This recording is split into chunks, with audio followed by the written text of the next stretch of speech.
pemukiman itu rata-rata adanya itu mencari titik air. Tapi sekarang kita mengikutinya dengan yang kita sebut program Kampung Iklim, yaitu program di mana masyarakat kegiatan-kegiatannya itu menyesuaikan dengan kondisi-kondisi ramah lingkungan. Sedikit mungkin menahan tidak membuat hal-hal yang membuat karbon itu keluar.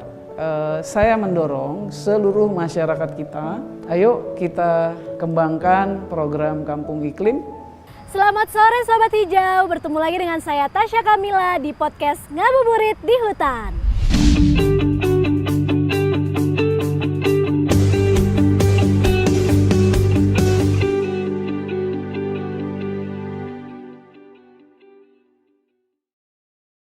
Sobat Hijau, ngerasa nggak sih belakangan ini tuh cuaca agak-agak kurang menentu gitu, kadang panas banget tuh kalau siang, terus kalau udah mulai sore hujan deras banget, kadang-kadang ada beberapa daerah yang juga kebanjiran. Wah, jangan sampai cuaca yang labil ini mengurangi semangat kita untuk berpuasa ya. Semoga amal ibadah kita diterima oleh Allah Subhanahu wa Ta'ala dan tentunya kita diberikan kesehatan selalu. Dan tentunya Sobat Hijau, dalam proses produksi syuting podcast Ngabuburit di Hutan ini, kami sudah menerapkan prosedur protokol kesehatan untuk pencegahan penularan COVID-19. Nah Sobat Hijau, tadi kan aku sempat ngomongin soal cuaca yang gak menentu. Seperti yang di episode sebelumnya udah kita sempat obrolin juga nih, ternyata cuaca ekstrim ataupun cuaca yang tidak menentu itu merupakan salah satu dampak dari perubahan iklim loh Sobat Hijau. Makanya hari ini kita bakalan ngobrolin soal pengendalian perubahan iklim dalam tema Hadapi Perubahan Iklim, Millennials Bangun Proklim. Pastinya hari ini Tasya nggak sendirian, kita ditemenin sama narasumber yang memang udah punya aksi dan juga punya pengetahuan soal tindakan dalam mengurangi, menangani dan juga mengendalikan perubahan iklim. Sudah ada Cynthia Kirana, Miss Earth 2019. Halo Sobat Hijau dan juga halo Kak Tasya. Hai Cynthia, apa kabar? Baik, Kak Tasya apa kabar? Baik, alhamdulillah. Dan tentunya ada Mbak Marlina dari Kementerian Lingkungan Hidup dan Kehutanan yang bekerja memperkuat aksi lokal pengendalian perubahan iklim melalui program Kampung Iklim atau Proklim. Halo Sobat Hijau. Halo Mbak Cynthia, Mbak Tasya. Halo. Relax aja Mbak, ini kita ngabuburit doang kok, ngobrol-ngobrol aja, iya. Walaupun ngobrol santai tapi tentunya tetap berfaedah ya Sobat Hijau. Nah pada podcast kali ini kita akan mengupas salah satu aksi nyata dalam menghadapi perubahan iklim dengan cara meningkatkan peran serta masyarakat untuk tanggap perubahan iklim melalui program Kampung Iklim atau biasa disebut dengan Proklim. Seperti apa sih Proklim itu? Yuk kita simak dulu tayangan berikut ini. Program Kampung Iklim, Gerakan Nasional Pengendalian Perubahan Iklim di tingkat tapak berbasis komunitas. Sadarkah kita akan kecenderungan bencana yang semakin sering terjadi? Sejak beberapa dekade terakhir, kecenderungan bencana di Indonesia semakin meningkat. Didominasi oleh bencana terkait iklim dan cuaca ekstrim atau hidrometeorologi seperti banjir, puting beliung, longsor, kebakaran hutan, dan kekeringan. Ada beberapa faktor yang menyebabkan kecenderungan bencana meningkat. Sebagian besar disebabkan kerusakan dan penurunan kualitas lingkungan akibat aktivitas manusia. Misalnya seperti kritisnya daerah aliran sungai, pertumbuhan penduduk, urbanisasi, masalah tata ruang, dan perilaku masyarakat yang belum mencerminkan kepedulian untuk menjaga lingkungan. Makin diperburuk dengan perubahan iklim yang terjadi akibat pemanasan global. Seperti yang kita tahu, pemanasan global terjadi akibat meningkatnya emisi gas rumah kaca yang dihasilkan dari berbagai aktivitas manusia. Kementerian Lingkungan Hidup dan Kehutanan mengajak seluruh elemen masyarakat untuk ikut berperan aktif karena individu dan masyarakat merupakan kunci utama dalam hal pengurangan risiko bencana hidrometeorologi. Salah satu strategi KLHK adalah memperkuat kapasitas adaptasi dan mitigasi perubahan iklim di tingkat tapak berbasis komunitas melalui pelaksanaan program Kampung Iklim. Undang-undang menegaskan bahwa masyarakat memiliki hak dan kesempatan yang sama dan seluas-luasnya untuk berperan aktif dalam perlindungan dan pengelolaan lingkungan hidup. Masyarakat harus meningkatkan kepedulian terhadap perubahan iklim dan dampaknya yang dapat mengancam berbagai aspek kehidupan. Proklim melibatkan peran aktif masyarakat untuk menghadapi dampak perubahan iklim dan untuk menerapkan pola hidup rendah emisi gas rumah kaca. Proklim dapat dikembangkan pada wilayah administrasi minimal setingkat rukun warga atau dusun dan maksimal setingkat kelurahan atau desa atau wilayah lain yang setara seperti kampung adat. Selain itu, kampung iklim dapat juga dibentuk di wilayah yang masyarakatnya telah melakukan upaya adaptasi dan mitigasi secara berkesinambungan seperti perguruan tinggi, pesantren, dan paroki. Bagaimana cara mewujudkan Proklim? Proklim dapat dilaksanakan oleh kelompok masyarakat yang sudah ada di lokasi setempat dan berperan sebagai kelompok kerja. Kelompok kerja Proklim ini kemudian mengidentifikasi kerentanan, risiko, dan dampak perubahan iklim yang terjadi di lokasi setempat, dan juga sumber emisi di lokasi setempat. Hasil dari identifikasi awal kemudian dituangkan ke dalam profil kerentanan dan emisi gas rumah kaca. Selanjutnya, kelompok kerja Proklim mengidentifikasi sumber daya manusia yang tersedia dan kebutuhan pelatihan. Dilanjutkan dengan merencanakan peningkatan kapasitas masyarakat. Bersama kelompok kerja, masyarakat merumuskan tujuan dan sasaran yang ingin dicapai dalam menghadapi perubahan iklim. Gagasan-gagasan yang muncul dituangkan untuk menyusun rencana aksi adaptasi dan mitigasi perubahan iklim, serta penguatan kelembagaan dan dukungan keberlanjutan. Langkah selanjutnya adalah dengan menyusun perencanaan aksi adaptasi perubahan iklim. Misalnya, pengendalian kekeringan, banjir dan longsor dengan pembuatan penampungan air hujan, biopori dan sumur resapan, melakukan upaya penghematan air, membuat atau memodifikasi bangunan sehingga adaptif terhadap perubahan iklim, dan membuat sarana pengendali banjir. Peningkatan ketahanan pangan, misalnya dengan menerapkan sistem pola tanam bergilir, penganekaragaman tanaman pangan dan pertanian terpadu. Kemudian membuat serta merawat saluran irigasi dan memanfaatkan lahan pekarangan, misalnya untuk menanam sayuran, tanaman obat, kolam ikan, dan lain sebagainya.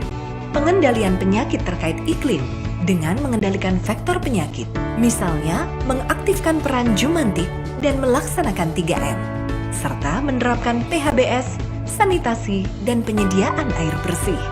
Perencanaan aksi mitigasi perubahan iklim, misalnya dengan pengelolaan limbah padat dan cair, penggunaan energi baru terbarukan, konservasi, dan penghematan energi, melakukan budidaya pertanian rendah emisi, meningkatkan tutupan vegetasi, mencegah dan menanggulangi kebakaran hutan dan lahan.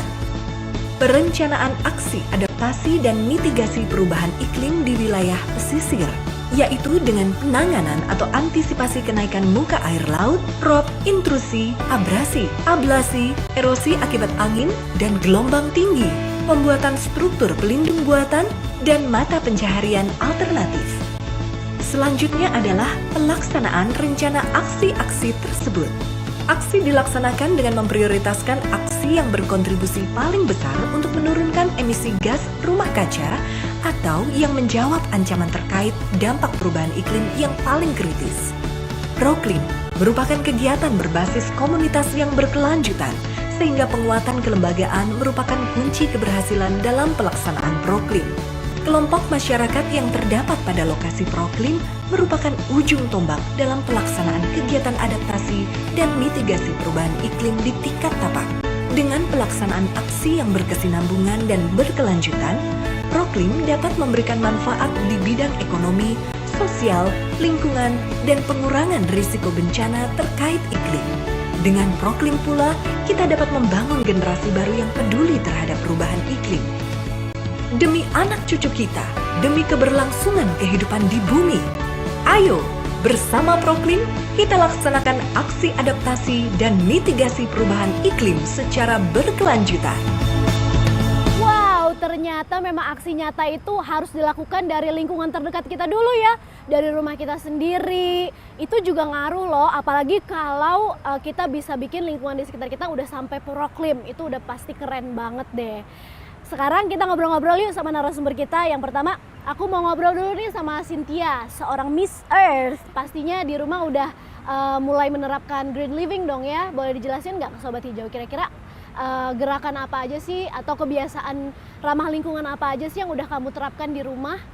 Kalau dari rumah sih mungkin ke reduce, reuse, recycle sih. Jadi aku mengurangi penggunaan sampah plastik. Jadi penggunaan sekarang itu barang-barang yang reusable. Kayak misalnya pakai stainless straw sekarang, atau misalnya kalau misalnya belanja udah pakai reusable bag. Kayak gitu-gitu sih yang memang apalagi mungkin generasi milenial yang nonton bisa lakuin ini ya kan kata Tasya di rumah dan mudah gitu dilakukan sehari-hari gitu. Wah, betul banget tuh. Jadi dimulai dari kegiatan-kegiatan yang memang mudah dilakukan dan juga bisa dilakukan setiap hari. Ubah kebiasaan kita dari reduce, reuse, dan recycle. Contohnya mengurangi sampah, mengurangi timbulan sampah yang nanti berakhir ke TPA. Karena kalau sampah numpuk terus di TPA, itu kan juga menghasilkan gas metan ya, Mbak Marlina ya. Gas metan itu kan juga seperti yang kemarin kita udah dijelaskan gitu, itu berpengaruh juga, berkontribusi terhadap perubahan iklim. Sekarang aku mau tanya ke Mbak Marlina nih, tadi kan kita udah sempat nonton sedikit nih tentang Proklim, boleh dijelasin lagi nggak sih sebenarnya Proklim itu tuh apa sih? Baiklah, saya akan menjelaskan ya. Proklim itu adalah kegiatan yang diinisiasi oleh Kementerian Lingkungan Hidup. Kegiatan tersebut itu mengajak masyarakat atau pihak lainnya untuk berkontribusi melakukan upaya adaptasi dan mitigasi di tingkat tapak seperti itu gambar umumnya. Dan kalau untuk Proklim sendiri itu Proklim kalau didengar seperti kata bunyinya seperti program kampung iklim yang kegiatannya itu dilakukan di kampung ya. Tapi sebenarnya tidak seperti itu. Proklim itu bisa dilaksanakan di wilayah perkotaan, pegunungan maupun di pesisir. Jadi nggak mesti desa aja ya, tapi di perkotaan pun juga bisa, di wilayah pesisir ataupun pegunungan juga bisa gitu kan. Kalau kayak aku kan tinggalnya di apartemen gitu ya, bisa juga jadi Proklim jadi wilayahnya. Kalau Proklim itu ada penggeraknya ya, berupa kelompok masyarakatnya. Jadi harus ada kelembagaan yang menggerak sebagai penggerak dalam kegiatan tersebut. Oke, jadi prosedurnya kayak gimana tuh Mbak? Jadi Proklim itu ada kelembagaannya ya, atau kelompok masyarakat. Oke, itu bentuknya organisasi kah, organisasi mungkin bisa yang digunakan itu bisa kelompok bank sampah atau kelompok-kelompok lingkungan yang lain yang berada dalam suatu lokasi tersebut. Nah, jika mereka gitu, jadi kayak ibu-ibu penggerak PKK RT 04 misalkan kayak gitu. Oh iya, bisa dilibatkan ya? Bisa dilibatkan bisa, juga. Tuh sobat hijau. Lanjut. Terus nanti ketika mereka punya kelembagaan itu, mereka juga melakukan aksi adaptasi mitigasi perubahan iklim di lokasi. Jadi aksi adaptasi dan mitigasi perubahan iklim. Gimana tuh adaptasi dan mitigasi? Maksudnya apa sih? Oh gini, kalau adaptasi itu merupakan suatu upaya untuk menyesuaikan diri terhadap dampak atau akibat yang ditimbulkan terjadinya perubahan iklim bumi. Seperti itu contoh ringannya ya. Ketika kita musim kemarau atau ketika kita kepanasan, pasti kita beradaptasi dengan menggunakan kipas angin. Contoh kecilnya aja. Kalau kita kedinginan, kita bisa menggunakan jaket. Jadi seperti itu aja contoh kecil-kecilnya. Oke, jadi kalau adaptasi adalah upaya yang manusia lakukan untuk bisa beradaptasi dengan iklim yang sudah mulai berubah. Misalkan kayak jadi semakin panas, atau di wilayah-wilayah tertentu mungkin ada yang ekstrim juga ya, jadi semakin dingin. Gimana aksi-aksi kita dalam beradaptasi dari dampak-dampak perubahan iklim tersebut. Oke, kalau mitigasi seperti apa? Kalau mitigasi itu yaitu upaya untuk mengurangi gas rumah kaca atau GRK dari sumbernya. Ya, kita tahu sendiri ya, gas rumah kaca itu kan penyebab terjadinya panas bumi meningkat yang berdampak terhadap perubahan iklim seperti itu. Oke, jadi aktivitas-aktivitas yang mengurangi emisi karbon atau emisi gas rumah kaca. Mungkin satu kampung itu atau satu wilayah itu udah melakukan efisiensi energi gitu ya, sehingga karbon footprint-nya tuh menurun. Itu juga termasuk ya kegiatan-kegiatan yang masuk ya ke dalam Proklim itu. Contoh kegiatan lainnya apa sih mungkin yang biasanya dikembangkan di wilayah-wilayah? Kayak gini, salah satu sumber emisi gas rumah kaca juga kan kayak penumpukan sampah organik. Jadi kalau untuk aksi mitigasi di dalam kegiatan program itu, mereka melakukan pengomposan, pengurangan penggunaan pupuk kimia yang dengan menggantinya dengan menggunakan pupuk organik yang mereka buat sendiri dari pengomposan seluas tersebut. Apa sih wilayah yang dinyatakan sebagai Proklim itu? Kalau Proklim sendiri wilayah administrasinya untuk wilayah maksimal Minimal untuk minimal setingkat RW atau dusun dan maksimal setingkat kelurahan atau desa. Oke, jadi minimal itu Terus RW atau dusun, RW atau dusun, maksimalnya kelurahan atau desa. Wah, bisa dong ya, berarti aku kan tinggal di apartemen tuh ada beberapa tower tuh ya. Itu kan udah satu RW sendiri. Kalau mau bikin jadi apartemen Proklim boleh tuh ya? Boleh saja. Boleh banget. Kebetulan aku juga soalnya di Sobat Hijau pernah bantuin satu desa di Sumba Timur untuk mereka itu pengen banget menjalankan Proklim gitu. Jadi aku waktu itu pas aku lagi kuliah di Amerika sempat datang ke desa tersebut sama teman-teman aku dari Columbia University. Kita ngembangin fasilitas produksi biodiesel. Jadi tujuannya adalah untuk membangkitkan listrik secara ramah lingkungan. Jadi bisa tuh, itu contoh ide-ide ya. Mungkin sekarang Sobat Hijau udah mulai terbesit ya. Aha, aku mau nih ya jadi tim penggerak Proklim nih di wilayah aku gitu kan. Apa aja ya kira-kira kegiatan yang bisa dilakukan gitu. Nah tadi udah sempat dibahas juga tuh kayak misalkan pengelolaan sampah, terus kegiatan menanam juga nggak termasuk? Masuk ke kegiatan mitigasinya. Untuk kegiatan Proklim sendiri itu ada kegiatan adaptasi dan mitigasinya. Untuk adaptasinya itu berupa kegiatan penanggulangan risiko kekeringan, banjir dan erosi. Itu biasanya contoh kegiatan yang dilakukan di lokasi tersebut seperti membuat sumur resapan, biopori, terus menjaga matahari itu untuk lokasi Proklim di wilayah pedesaan. Kalau perkotaan ada beda lagi. Terus penganeka-ragaman taman pangan, ketahanan pangan berupa penganeka-ragaman taman pangan, pemanfaatan lahan pekarangan. Biasa kan ibu-ibu itu kan sayang ya punya halaman yang luas. Kalau di Proklim itu mereka manfaatkan, biasa mereka menanam tanaman tabu lampot, tanaman buah dalam pot atau apotek hidup. Betul banget tuh. Wah, kalau sekarang kan lagi ngehits tuh ya. Kamu juga ikutan nggak? Iya, ikutan nanam ya. Plant care is self care katanya ya. Sekarang banyak banget nih plant moms di luar sana atau plant dads gitu di luar sana yang anak-anak di rumahnya adalah tanaman gitu. Itu kalau misalkan dilakukan bersama-sama tetangga, terus atau enggak di satu wilayah itu ada taman khusus gitu ya untuk orang-orang nanam, itu bisa jadi Proklim juga tuh. Cynthia, kamu ada ide nggak sih gimana ya caranya kita bisa ngajak tetangga-tetangga semua gitu biar ikutan yuk bikin wilayah yang kita tinggali ini jadi wilayah Proklim. Ada ide nggak buat Sobat Hijau nih yang lagi pada mikir?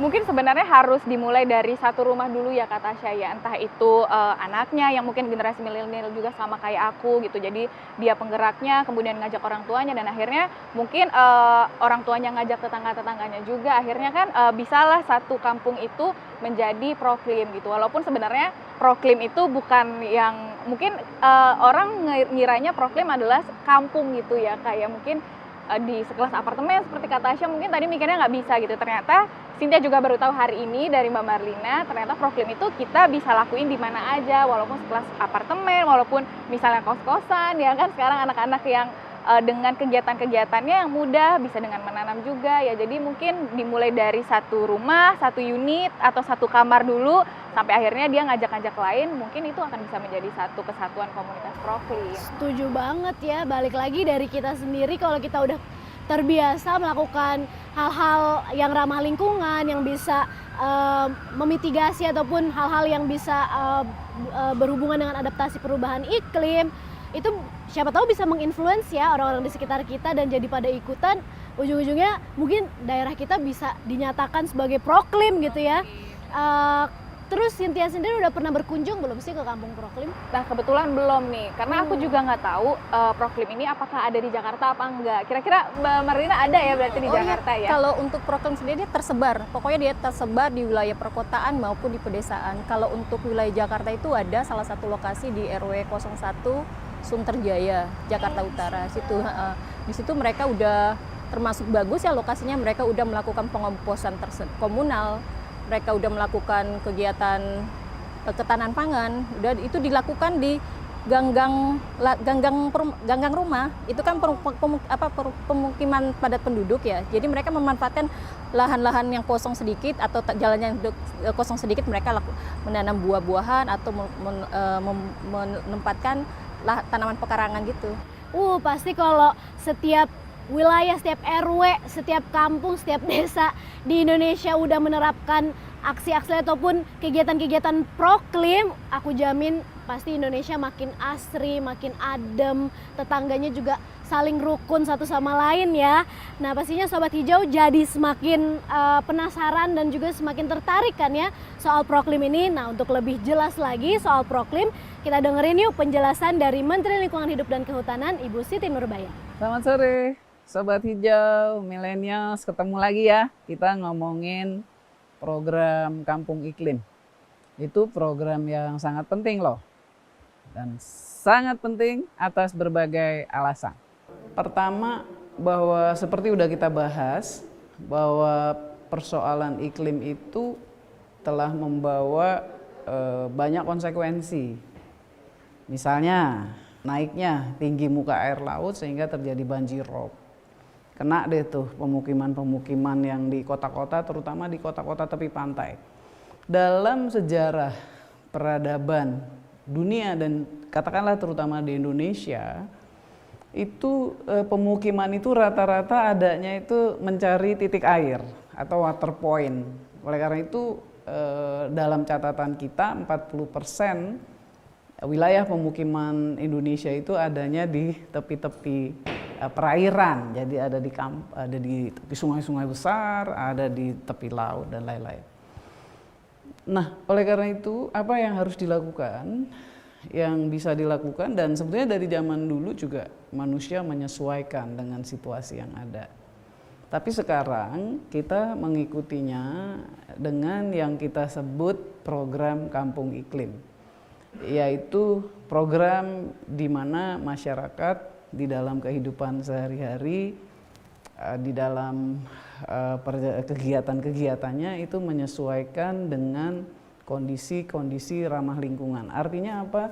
Artinya mengurangi sedikit mungkin menghasilkan karbon atau menahan tidak membuat hal-hal yang membuat karbon itu keluar. Nah, caranya tanam pohon, kemudian sampah-sampah itu dirapihin. Jadi pola-pola seperti ini menjadi penting karena apa? Karena ada di tengah-tengah masyarakat, dan menurut saya kita dari yang muda sampai yang tua pasti ada di tengah pemukiman itu dan pasti sebetulnya bisa berbuat di situ.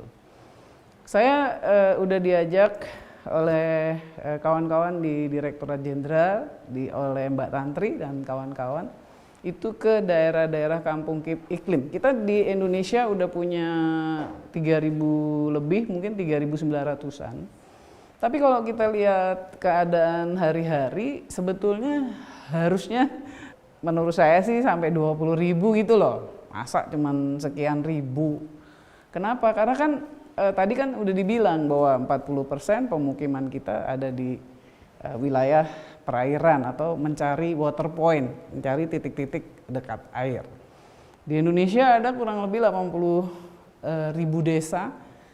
Kalau 40% berarti 40.000. Oke lah, jangan 40%, kita bikin aja 10.000, 20.000 kampung-kampung iklim, program kampung iklim. Menarik sekali, mudah-mudahan tadi udah kelihatan contoh-contohnya. Atau ayo mari kita ke lapangan, kita lihat, dan habis itu kita bikin sendiri. Macam-macam polanya, ada yang bersihin sampah, ada yang sampahnya didaur ulang, ada yang bikin lorong hijau, ada namanya lorong garden, ada namanya lorong hijau produktif. Di kampung-kampung itu, di jalan-jalan kecil itu ditanemin di pot pohon buah-buahan. Itu sangat bermanfaat. Jadi saya kira saya mendorong seluruh masyarakat kita, ayo kita kembangkan program Kampung Iklim. Dan sekarang KLHK sedang mengusahakan bersama kawan-kawan di BUMN untuk terus mengembangkan Kampung Iklim, karena di situ justru masyarakat kemudian bisa jadi produktif. Bayangin ya kalau sampahnya didaur ulang kan jadi rapi, karbonnya jadi nggak perlu ada, nggak perlu banyak gitu masuk ke atmosfer. Nah di sisi lain kalau dia rapi-rapiin, didaur ulang, bisa jadi produktif. Bisa jadi misalnya kertas dirapi-rapiin, bisa jadi plastik dan lain-lain, plastiknya dicek, dipilih, dirapihin. Jadi bisa produktif. Oleh karena itu, mari Sobat Hijau, milenials, generasi muda, yuk kita liatin yuk kampung-kampung di tempat kita. Ayo kita dorong menjadi program Kampung Iklim. Oke, itu ya. Tadi kira-kira ya seperti itulah situasinya. Mari kita bangkitkan program Kampung Iklim. Terima kasih, selamat sore, selamat buka puasa ya. Terima kasih Bu Menteri atas penjelasannya. Tentunya emang kegiatan Proklim ini harusnya kita nih yang milenial ini yang dukung supaya wilayah tempat kita tinggal itu semakin nyaman, semakin sehat, semakin adem lagi untuk kita huni, untuk diri kita sendiri ataupun anak cucu kita kelak. Aku pengen balik lagi nanya ke Mbak Marlina nih, kalau Proklim sendiri ada targetnya nggak sih? Seberapa besar tuh targetnya? Lah, kalau untuk Proklim itu target yang disampaikan oleh Bapak Presiden Republik Indonesia itu sampai dengan tahun 2024 yaitu sebanyak 20.000 lokasi Proklim. Terus seperti itu, dan itu juga ya termasuk banyak juga ya. Tapi kita sejauh ini kita masih terus melakukan koordinasi dan dengan berbagai pihak, entah itu dari Pemda, pemerintah daerah, dunia usaha dan juga LSM dan perguruan tinggi. Kami terus melakukan itu. Ada nggak sih strategi khusus untuk mencapai target tersebut, Mbak? Strategi khusus mungkin kita masih sejauh ini kita melakukan pendekatan ya, pendekatan terhadap masyarakat, memperkenalkan program itu apa, tentang terus dampak-dampak apa yang manfaat apa yang dilaksanakan Proklim seperti itu. Itu aja sih sejauh ini kita melakukan edukasi lingkungan melalui media ya, seperti itu. Oke, Sobat Hijau setuju nggak kalau di wilayah tempat tinggal kalian dijadikan Proklim? Yang setuju ayo coba komen di bawah. Kira-kira apa aja nih kegiatan yang mau kalian idekan untuk dilakukan di wilayah kalian tinggal supaya wilayah tersebut bisa jadi Proklim. Cynthia, gimana sih cara milenial, anak-anak muda mendukung Proklim ini?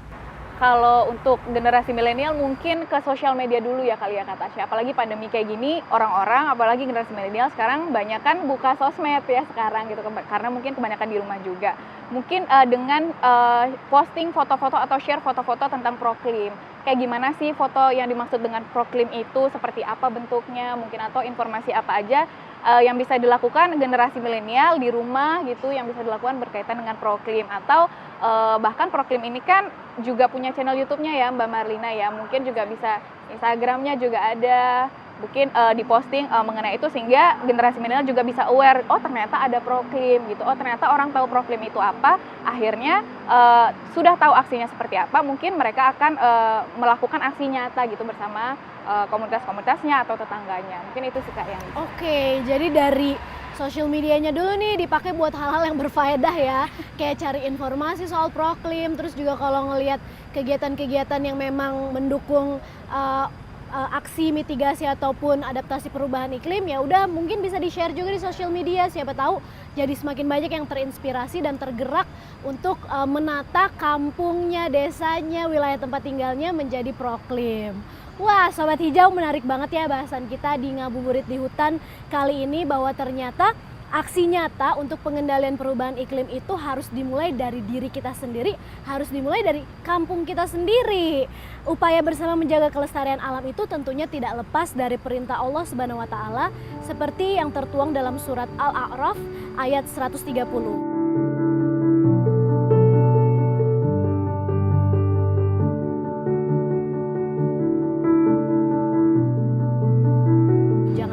Kita berbuat zalim seperti Fir'aun yang diazab dengan kemarau yang berkepanjangan. Nauzubillahi min zalik. Wah, Sobat Hijau, nggak kerasa ya, ini udah hampir waktunya berbuka puasa nih. Karlina dan Cynthia. Terima kasih juga atas waktunya buat Mama Rina dan Cynthia udah bergabung di Ngabuburit di Hutan. Dan Sobat Hijau, terima kasih juga kalian telah bergabung. Udah waktunya nih untuk Tasya, Mama Rina dan Cynthia pamit. Terima kasih semuanya. Semoga kita menjadi semakin semangat lagi ya untuk mendukung Proklim atau program Kampung Iklim. Bumi kita hanya satu, ayo kita jaga. Sampai jumpa Sobat Hijau. Bye-bye.